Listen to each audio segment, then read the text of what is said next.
اے ایمان والو، اللہ کو بکثرت یاد کیا کرو اور صبح و شام اس کی تسبیح بیان کیا کرو۔ اللہ سبحانہ تعالیٰ اس آیت میں اہل ایمان کو حکم دے رہے ہیں کہ وہ اس کی حمد، تسبیح، تکبیر اور لا الہ الا اللہ کے ساتھ کثرت سے اس کا ذکر کیا کریں، یعنی اس کو بہت زیادہ یاد کیا کریں۔ ابن عباس رضی اللہ عنہ کہتے ہیں کہ اللہ نے ہر فرض کی کوئی نہ کوئی حد مقرر فرمائی ہے، یعنی صبح کے 2 فرض ہیں، شام میں 3 فرض ہیں، تو ہر فرض کی ایک حد ہے۔ رمضان کے روزے فرض ہیں تو 1 مہینے کے فرض ہیں۔ پھر عذر کی حالت میں وہ بھی معاف ہے، یعنی اگر انسان کو کوئی حقیقی عذر پیش ہو تو اس سے بھی اللہ تعالیٰ درگزر کرتے ہیں، لیکن نہ اس کے ذکر کی کوئی حد ہے اور نہ وہ کسی عذر سے معاف ہوتا ہے، یعنی اگر غفلت برتو۔ ہاں عقل یا ہوش نہ رہے تو اور بات ہے۔ اللہ تعالیٰ فرماتے ہیں سورۃ النساء میں فَاذْكُرُوا اللَّهَ قِيَامًا وَقُعُودًا وَعَلَىٰ جُنُوبِكُمْ، اللہ کا ذکر کرو کھڑے، بیٹھے، لیٹے، یعنی ہر حال میں اللہ کو یاد کرتے رہو۔ یعنی ہم نے یہ خود ساختہ پابندیاں لگائی ہوئی ہیں کہ اس کیفیت میں ذکر نہیں کرنا، یا لیٹ کے نہیں کرنا، ضرور بیٹھو، یا قبلے کی طرف رخ کر کے بیٹھو، یا باوضو ہو کے بیٹھو پھر ہی ذکر کر سکتے ہو۔ نہیں، ایسا کچھ نہیں، ہر حال میں اللہ کا ذکر کر سکتے ہو۔ نبی صلی اللہ علیہ وسلم کے بارے میں آتا ہے کان یذکر اللہ فی کل احیانہ، کہ آپ اپنے ہر طرح کے حالات میں، ہر طرح کے اوقات میں اللہ کا ذکر کیا کرتے تھے۔ اور یہاں پر کیا فرمایا وَسَبِّحُوهُ بُکْرَةً وَأَصِیلًا، صبح اور شام یعنی دن کے پہلے پہر اور دن کے پچھلے پہر اللہ کی تسبیح کرو، کیونکہ جب انسان ایسا کرتا ہے تو اللہ تعالیٰ کی رحمتیں آتی ہیں۔ فرشتے بھی اہل ایمان کے لیے دعائیں کرتے ہیں، وَالَّذِي يُصَلِّي عَلَيْكُمْ وَمَلَائِكَتُهُ، وہی ہے جو تم پر صلوات بھیجتا ہے اور اس کے فرشتے بھی۔ تو یہاں اہل ایمان کو خطاب ہے، یا ایھا الذین آمنوا، اے لوگو جو ایمان لائے ہو۔ ابن مسعود کہتے ہیں کہ جب اس آیت کے ساتھ پکارا جائے تو اپنے کانوں کو اس حکم کی طرف لگا دیں، توجہ کریں کہ اللہ تعالیٰ کیا کہنا چاہتے ہیں، اس کو غور سے سنیں۔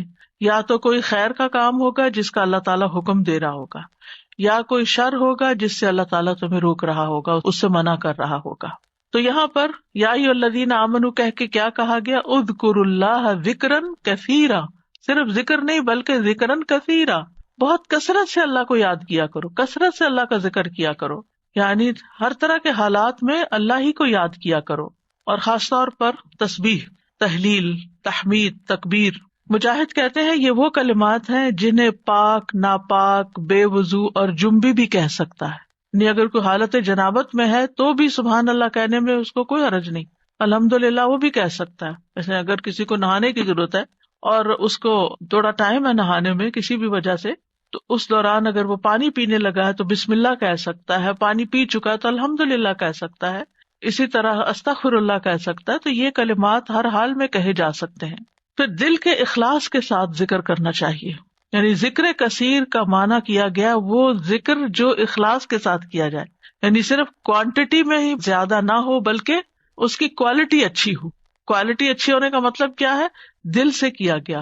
کثیر کا اپوزٹ قلیل ہوتا ہے، تو قلیل ذکر کون سا ہے، جو منافقین کرتے ہیں، وَلَا يَذْكُرُونَ اللَّهَ إِلَّا قَلِيلًا، کہ وہ اللہ کو بہت تھوڑا یاد کرتے ہیں، یعنی زبان سے اوپر سے کر دیتے ہیں لیکن دل سے نہیں کرتے۔ اور یاد تو ہوتی بھی دل میں ہے، یاد کسی کی بھی دل میں ہوتی ہے تو زبان پہ آتی ہے۔ اور دوسرے لفظوں میں کثیر کے مقابلے میں قلیل ذکر کیا ہے کہ انسان بس صرف صبح شام کے اذکار کرے، نمازوں کے بعد ذکر اذکار کرے، اور مختلف حالات میں جیسے کھانا کھایا یا مخصوص اذکار جو ہیں صرف ان کی پابندی کرے۔ لیکن ذکر کثیر اس کے برعکس کیا ہے کہ انسان ان خاص مواقع کے علاوہ بھی ہر حال میں اللہ کو یاد کرتا رہے، اللہ کی یاد اس کے دل میں تازہ رہے۔ اور یہ ایک ایسا عمل ہے، یعنی ایک ایسی عبادت ہے کہ اس پر عمل کرنے والا آرام کی حالت میں بھی، لیٹے ہوئے بھی، بیٹھے ہوئے بھی، چلتے پھرتے اللہ تعالیٰ کو یاد کر سکتا ہے۔ یعنی باقی کام کرنے کے لیے جیسے نماز ہے یا قرآن ہے تو اس کے لیے پھر آپ کو ایک ایفرٹ کرنی پڑتی ہے۔ خالی سبحان اللہ، الحمدللہ، اللہ اکبر پڑھنے میں تو آپ کو کوئی ایفرٹ بھی نہیں کرنی، صرف زبان ہلانی ہوتی ہے۔ اور انسان اگر اس چیز کا عادی ہو جائے اللہ کے ذکر کا، تو پھر اس کی زبان بری باتوں سے بھی پاک رہتی ہے اور اس کی زبان سے اچھے الفاظ ہی نکلتے ہیں۔ اور یہ جو ہم نے اپنے اوپر ایک ڈسپلن کے لیے پابندی لگائی تھی کہ کم از کم 100 دفعہ استغفار دن میں کرنی ہے، کم از کم 100 دفعہ سبحان اللہ پڑھنا، ٹھیک ہے، لیکن اس کا یہ مطلب نہیں کہ 100 دفعہ گنتی پوری ہوگی تو اب اس کے بعد کوئی پابندی لگ گئی یا آگے بس دروازہ بند ہے اور اس سے آگے نہیں جا سکتے.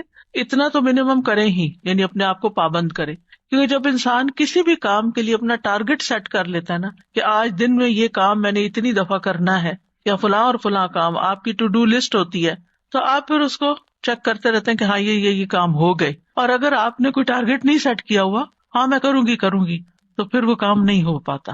تو اس لیے انسان کو اپنے لیے ٹارگٹ رکھنے چاہیے جتنے بھی آسانی سے رکھ سکے، 100 دفعہ 200 دفعہ کچھ بھی، لیکن اس کے علاوہ بھی کھلا بھی ضرور پڑھنا چاہیے، اور یہاں اسی کی طرف توجہ دلائی گئی ہے. امام ابو عمر ابن الصلاح سے پوچھا گیا کہ ذکر کی وہ کتنی مقدار ہے جس کو کرنے کے بعد انسان ان لوگوں میں شامل ہو جائے جو کثرت سے اللہ کا ذکر کرنے والے ہیں. قرآن مجید میں آتا نا، والذاکرین اللہ کثیرا والذاکرات اعد اللہ لہم مغفرۃ واجرا عظیما، کہ جو بہت زیادہ اللہ کا ذکر کثرت سے کرتے ہیں، مرد ہیں عورتیں ہیں، اللہ نے ان کے لیے بہت بڑا اجر تیار کر رکھا ہے اور بخشش عطا کرے گا اس کو. یعنی وہ پھر کیا ہے، یعنی کتنا کرے کہ ہم ایسے خوش قسمت لوگوں میں شامل ہو جائیں. انہوں نے کہا کہ اگر وہ نبی صلی اللہ علیہ وسلم سے ثابت شدہ اذکار پر ہمیشگی کرتا ہے، ثابت شدہ یعنی جو پروون ہے، سنت میں موجود ہے، تو وہ ان لوگوں میں شمار ہوگا جو مرد اور عورتیں اللہ کا کثرت سے ذکر کرتے ہیں. وَسَبِّحُوهُ بُكْرَةً وَأَصِيلًا، اور اس کی تسبیح بیان کرو صبح اور شام.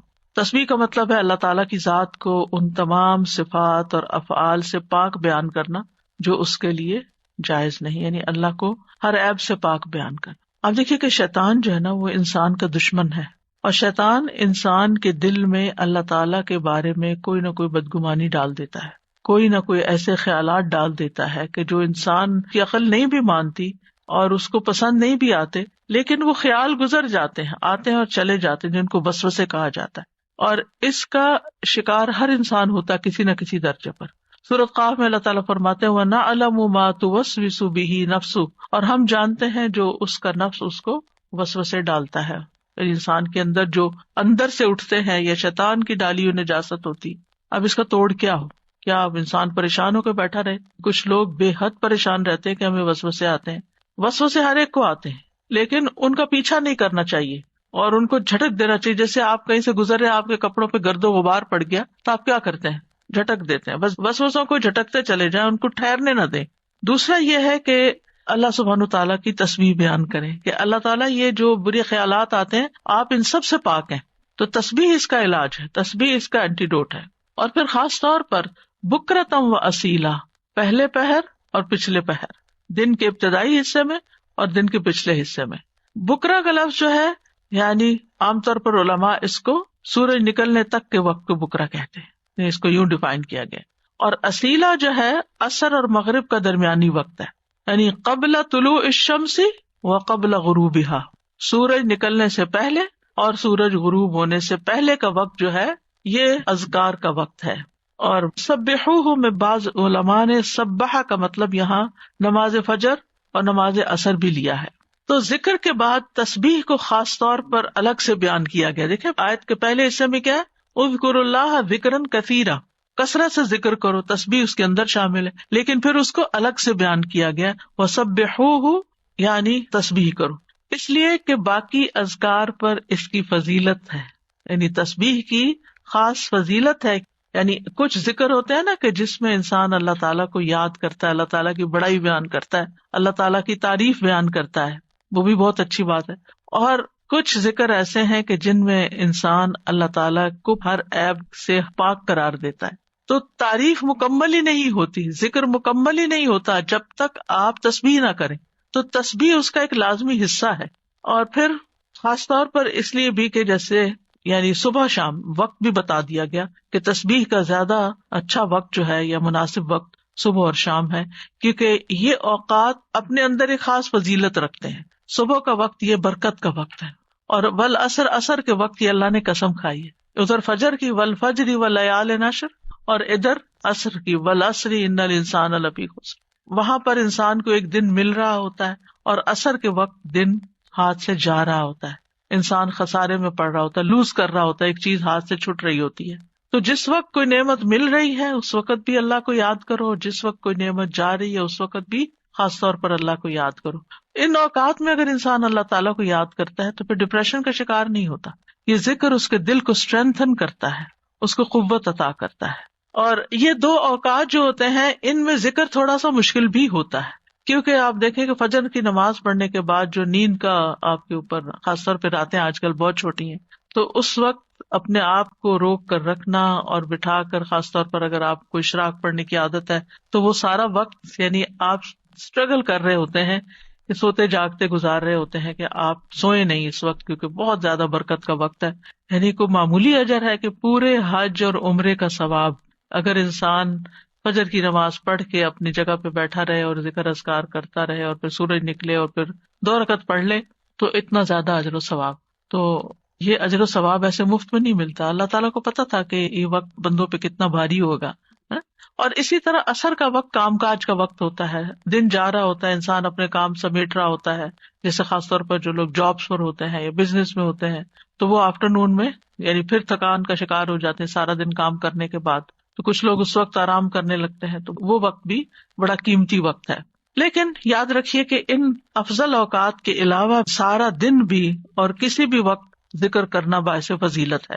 اور اللہ تعالیٰ نے تو ہمیں پیدا ہی اپنی عبادت کے لیے کیا ہے، تو عبادت کی کچھ خاص شکلیں ہیں اور کچھ خاص طریقے ہیں اور کچھ عمومی چیزیں ہیں جو انسان کا ہر وقت عبادت میں شامل کر سکتی ہیں. وما خلقت الجن والانس الا لیعبدون. امام نووی کہتے ہیں کہ اس آیت سے پتہ چلا کہ بندے کی افضل حالت وہ ہے جب وہ اپنے رب کا ذکر کر رہا ہوتا ہے اور وہ ان اذکار میں مصروف ہوتا ہے جو رسول اللہ صلی اللہ علیہ وسلم سے وارد ہوئے، یعنی جو آپ نے بتائے ہیں یا آپ نے کیے ہیں، اور اس طرح انسان اپنی زندگی کا مقصد پورا کر رہا ہوتا ہے. اس کے علاوہ ہم دیکھتے ہیں کہ تمام مخلوقات اللہ کا ذکر کرتی ہیں. تسبح لہ السماوات السبع، 7 آسمان اللہ کی تسبیح بیان کرتے ہیں. کبھی ہمیں خیال نہیں آیا آسمان کی طرف دیکھتے ہوئے کہ یہ تسبیح کر رہا ہے، اور یہ نہیں 7 کے 7 کر رہے ہیں. والارض، یہ زمین جس پہ ہم چلتے ہیں، جس پہ ہم چیزیں اگاتے ہیں اور جس پہ گھر بناتے ہیں، یہ زمین بھی اللہ کی تسبیح بیان کرتی ہے. ومن فیہن، اور جو مخلوق ان کے اندر ہے، آسمان و زمین کے بیچ میں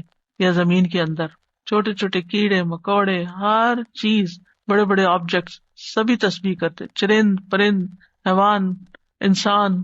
پھر فرمایا وَإِن مِّن شَيْءٍ إِلَّا يُسَبِّحُ بِحَمْدِهِ، اور کوئی چیز نہیں مگر وہ اس کی حمد کے ساتھ اس کی تسبیح کرتی ہے. وَلَٰكِن لَّا تَفْقَهُونَ تَسْبِيحَهُمْ، لیکن تم ان کی تسبیح کو سمجھتے نہیں ہو، یعنی ان کی اپنی زبانیں، ان کی اپنی بولیاں ہیں.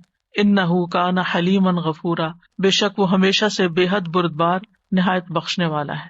داؤد علیہ السلام کے بارے میں ہم جانتے ہیں کہ ان کے ساتھ پرندے اور پہاڑ تسبیح کیا کرتے تھے. وَسَخَّرْنَا مَعَ دَاوُودَ الْجِبَالَ يُسَبِّحْنَ وَالطَّيْرَ، ہم نے داؤد کے ساتھ پہاڑوں کو مسخر کیا جو تسبیح کرتے تھے. فرشتے تسبیح کرتے ہیں. وَالْمَلَائِكَةُ يُسَبِّحُونَ بِحَمْدِ رَبِّهِمْ وَيَسْتَغْفِرُونَ لِمَنْ فِي الْأَرْضِ، فرشتے اپنے رب کی حمد کے ساتھ تسبیح کرتے ہیں اور زمین والوں کے لیے بخشش کی دعائیں کرتے ہیں. حاملین عرش جو ہیں وہ خاص طور پر اللہ کا ذکر کرتے ہیں. ان سب میں آپ دیکھیے، چاہے زمین آسمان کی ہر چیز ہو، چاہے فرشتے ہوں، چاہے پیغمبر ہوں، سب کے ساتھ تسبیح کا لفظ آ رہا ہے کہ تسبیح کرتے ہیں. یعنی خالی ذکر نہیں آیا بلکہ تسبیح آیا ہے. تو اس سے بھی تسبیح کی فضیلت پتہ چلتی ہے.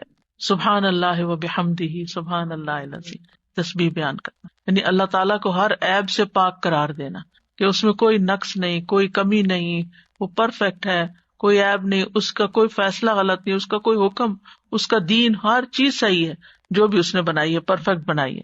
تو الذین یحملون العرش ومن حولہ یسبحون بحمد ربہم، جو فرشتے عرش اٹھائے ہوئے ہیں اور جو اس کے ارد گرد ہیں، سب اپنے پروردگار کی حمد کے ساتھ اس کی تسبیح کر رہے ہیں، یعنی سارے کے سارے تسبیح کرتے ہیں. اور جہاں تک ذکر کا تعلق ہے تو قرآن مجید میں ذکر کا لفظ بھی آتا ہے، یعنی عمومی ذکر، تسبیح کے علاوہ جو بھی ذکر ہو، اللہ اکبر ہو، الحمدللہ ہو، لا الہ الا اللہ ہو، یا اور جو اذکار ہمیں بتائے گئے صبح شام کے. تو دیکھیے کہ مومنوں کی جو مختلف صفات بیان ہوئی ہیں ان میں صرف ذکر کے ساتھ کثرت کا لفظ آیا ہے. سورۃ الاحزاب کی آیت نمبر 35 ہے نا، ان المسلمین والمسلمات والمؤمنین والمؤمنات والقانتین والقانتات والصادقین والصادقات والصابرین والصابرات والخاشعین والخاشعات والمتصدقین والمتصدقات والصائمین والصائمات والحافظین فروجہم والحافظات والذاکرین اللہ کثیرا والذاکرات. یعنی ساری صفات اپنی جگہ ہیں کہ وہ مسلمان ہیں، مومن ہیں، فرما بردار ہیں، سچے ہیں، صبر والے ہیں، عاجزی کرنے والے ہیں، صدقہ کرنے والے ہیں، روزہ دار ہیں، اپنی شرمگاہوں کی حفاظت کرتے ہیں اور اللہ کا کثرت سے ذکر کرتے ہیں. تو اس سے بھی اندازہ لگائیں کہ ذکر کی کتنی اہمیت ہے کہ ذکر میں کثرت چاہیے. باقی چیزیں تو اپنے اپنے وقت پر ہوں گی، لیکن اللہ کے پسندیدہ وہ ہیں جو ذکر میں کثرت کرتے ہیں. جیسا کہ سورۃ آل عمران میں آتا ہے الذین یذکرون اللہ قیاما وقعودا وعلی جنوبہم، جو اللہ کو یاد کرتے رہتے ہیں کھڑے بھی، یعنی کچھ کام ہم کھڑے ہو کے کرتے ہیں، کھڑے ہو کے تھک جاتے ہیں تو وقعودا بیٹھ جاتے ہیں اور پھر لیٹ جاتے ہیں. تو چاہے کھڑے ہوں، چاہے بیٹھے ہوں، چاہے لیٹے ہوں، وہ ذکر نہیں چھوڑتے، ہر حال میں ذکر کرتے رہتے ہیں. یہ ان کی صفت ہے. یعنی ذکر کے لیے صرف کوئی وقت یا جگہ مخصوص نہیں ہے بلکہ ہر حال میں. اور پھر جو اس کا اجر ہے، نبی صلی اللہ علیہ وسلم نے فرمایا کیا میں تمہیں تمہارا بہترین عمل نہ بتاؤں جو تمہارے مالک کے نزدیک اچھا اور پاکیزہ عمل ہے اور تمہارے درجات میں سب سے زیادہ بلند ہے. سونا چاندی کے خرچ کرنے سے بہتر ہے، اللہ کی راہ میں جہاد کرتے ہوئے تمہارے کفار کی گردنیں مارنے اور ان کے تمہاری گردنیں مارنے سے بھی افضل ہے. صحابہ نے عرض کیا کیوں نہیں؟ آپ نے فرمایا اللہ تعالیٰ کا ذکر. یعنی بعض اوقات انسان سوچتا ہے نا کہ میں تو کچھ کر نہیں پا رہا، لوگ تو بڑے بڑے نیکی کے کام کر جاتے ہیں، اتنے مالدار ہیں، وہ اتنا صدقہ خیرات کرتے ہیں. خاص طور پر انسان جب ایسی چیریٹیز کے بارے میں سنتا ہے جو لوگ بہت آگے بہت بڑے بڑے کام کرتے ہیں تو انسان سوچتا ہے کہ میرے پاس تو کچھ ہے ہی نہیں کرنے کے لیے، میں تو ان کے برابر کبھی آ ہی نہیں سکتا. کچھ لوگ ہر سال حج عمرے پہ چلے جاتے ہیں، انسان سوچتا ہے میں تو یہ بھی نہیں کر سکتا. اسی طرح کچھ لوگ اور بڑے بڑے کام کر رہے ہوتے ہیں، خدمت خلق کے بڑے کام کر رہے ہوتے ہیں. آپ کبھی کبھی پڑھتے ہیں نا کہ مخصوص شخصیات کے بارے میں، اس نے اتنے ہزار لوگوں کو مسلمان کیا، انسان سر پکڑ کے بیٹھ جاتا ہے کہ ہم نے تو ایک کو بھی نہیں شاید کیا. تو اسی طرح فلاں شخص نے اتنے 100 مسجدیں افریقہ میں بنوا دی، کہتے ہم نے کیا کیا. تو اپنا بہت ہی چھوٹا لگتا ہے بھی چھوٹا، ایسا کچھ نہیں، لیکن اس وقت کیا چیز انسان کو حوصلہ دلاتی ہے کہ پھر اگر ہمارے یہ وسائل نہیں ہے یا ہم یہ نہیں کر سکے، خواہ ہماری طلب تھی کہ ہم یہ کر سکیں. کچھ کام ہوتے ہیں جو انسان کے ڈریمز ہوتے ہیں، کاش میں زندگی میں یہ کر لوں، لیکن پھر بھی نہیں، حالات اجازت دیتے، وسائل نہیں ہوتے. لیکن ذکر کر کے آپ ان ساری چیزوں سے آگے نکل سکتے ہیں، کیونکہ جو لوگ بڑے بڑے کام کرتے ہیں ان کے ساتھ بڑے خطرات بھی ہوتے ہیں کہ کبھی کسی وقت دل میں ریاکاری آ جائے، کسی وقت دل میں تکبر آ جائے، لوگ تعریف کر کر کے دماغ خراب کر دیں. تو جو چپکے سے بیٹھ کے کہیں نہ کہیں اپنے کام کاج میں لگا ہوا ذکر کر رہا ہے، اس کا تو کسی کو پتا ہی نہیں کہ وہ کیا کر رہا ہے، وہ کتنے خزانے جمع کر رہا ہے. تو اس لیے جو چیز ہمارے ہاتھ میں ہے ہم اس کو تو گریب کریں، اس اپرچونٹی کو تو نہ جانے دیں، اس وقت کو تو نہ ضائع کریں، اس میں تو ہمارا کچھ بھی خرچ نہیں ہوتا. اور نبی صلی اللہ علیہ وسلم نے یہ بھی فرمایا، صحیح مسلم میں ہے، سبق المفردون قالوا وما المفردون یا رسول اللہ قال الذاکرون اللہ کثیرا والذاکرات. اچھا یہاں نوٹ کریں کہ ذکر کرنے والوں میں عورتوں کے نام بھی ساتھ ساتھ ہیں، کہ یہ صرف مردوں کے لیے نہیں ہے، عورتیں بھی اس میں شامل ہیں.